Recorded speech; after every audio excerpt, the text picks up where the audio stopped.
si mtu yeyote tu ambaye anadhibitisha kwamba papa amna.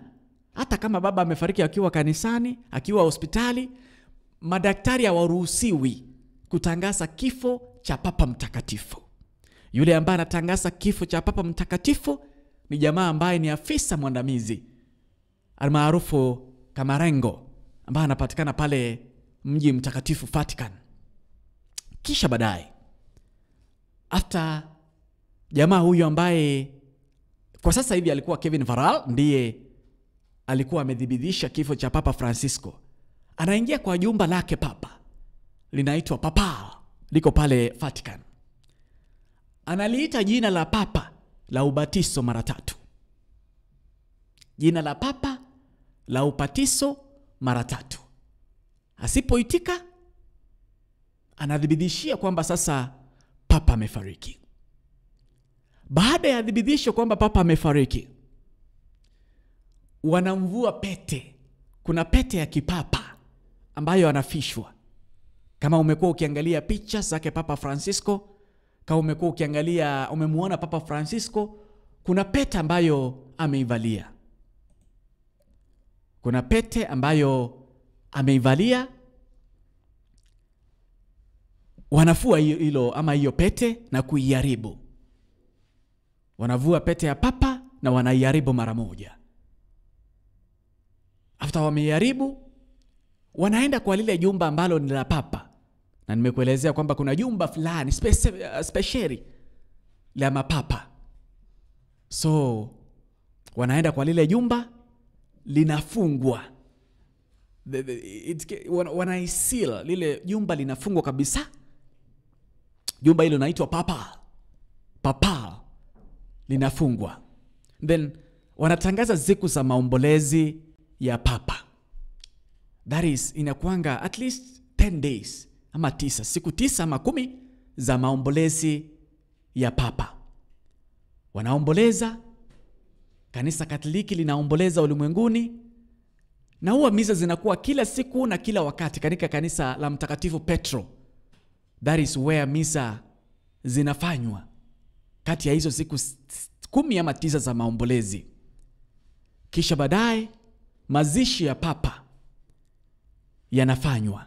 Na nani huwa anaongoza misa ya maziko ama ya mazishi ama siku ya maziko ya papa? Ni nani anaongoza misa? Yule ambaye anaongoza misa ni mkuu wa makardinali. Kwa sasa hivi mkuu wa makardinali kwa sasa hivi anaitwa Giovanni Battista. Ndiye mkuu wa makardinali, ndiye anaongoza misa ya maziko yake papa. Kwa sasa hivi anaitwa Giovanni Battista. So the head of cardinals is the one that leads the mass ya funeral yake papa. Kwa mfano, sasa hivi wakitangaza siku 9 za maombolezo, Giovanni Battista ndiye ataongoza misa ya maziko yake Papa Francisco. Sisi kama tuko sawa. Hizo ndio taratibu. Hizo ndio taratibu ambazo zimekuwemo kwa zaidi ya miaka 100. Kisha baadaye Papa Francisco atazikwa chini ya kanisa la Mtakatifu Petro, ambalo limo pale Vatican. By the way, kuna kanisa kubwa sana pale Vatican, St. Peter's. Kanisa la Mtakatifu Petro limo pale Vatican, kanisa kubwa sana.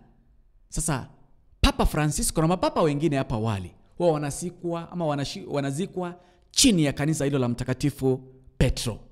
Kumbuka kwamba hapo chini zaidi ya mapapa 100 wamezikwa hapo chini ya kanisa la Mtakatifu Petro, wale ambao wameliongoza kanisa Katoliki miaka 100 ambayo imekwisha, zaidi ya miaka 100 ambayo imekwisha. Lakini chini ya kanisa hilo la St. Peter ama la Mtakatifu Petro, makardinali 100 ama mapapa 100 wamezikwa chini ya kanisa hilo. Kisha baadaye, after the funeral, after mazishi ya Papa Francisco ama ya papa yeyote yule, wanatenga wiki 3 za maombolezo kumkumbuka papa. In 3 weeks time, cardinals wanakuja pamoja. Kumbuka kwamba ulimwenguni kuna zaidi ya macardinals 250 la kanisa Katoliki tangia kanisa Katoliki litengezwe. So we have 250 cardinals in the world. Kisha baadaye cardinals wanakuja pamoja, wanaanza mchakato wa kumchagua papa mpya. I don't know kama tuko pamoja hadi hapo. They come together, wanaanza kumchagua papa mpya. Na hiyo shughuli inaendeshwaje? Nikupe taswira. The cardinals ambao wanaruhusiwa kumchagua papa lazima wawe chini ya miaka 80, less than 8 years. Sio kama tuko sawa.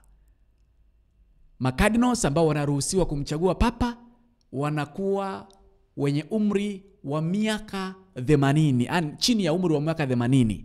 Sasa hivyo inawapelekea kwamba cardinals ambao watamchagua papa mpya wanakuwa less than 130 ama 120, kwa sababu out of 250 cardinals 120 ama 130 ndio wako na umri wa chini ya miaka 80.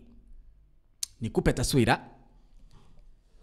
Hao cardinals kutoka bara ya Europa kuna makardinal 53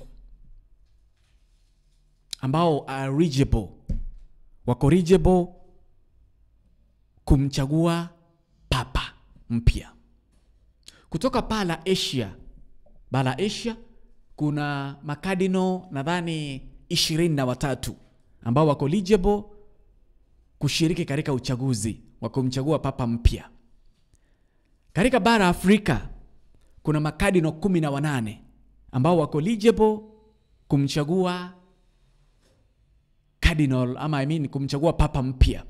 Kutoka South America kuna 15, kutoka Ushinia pale kuna makardinal 4 ambao wako eligible, na vile vile kutoka North America kuna makardinal 17 ambao wako eligible kushiriki katika uchaguzi wa kumchagua papa mpya sasa. Lakini kuna taarifa kwamba there is a cardinal from Ghana ambaye huenda akachaguliwa kama papa.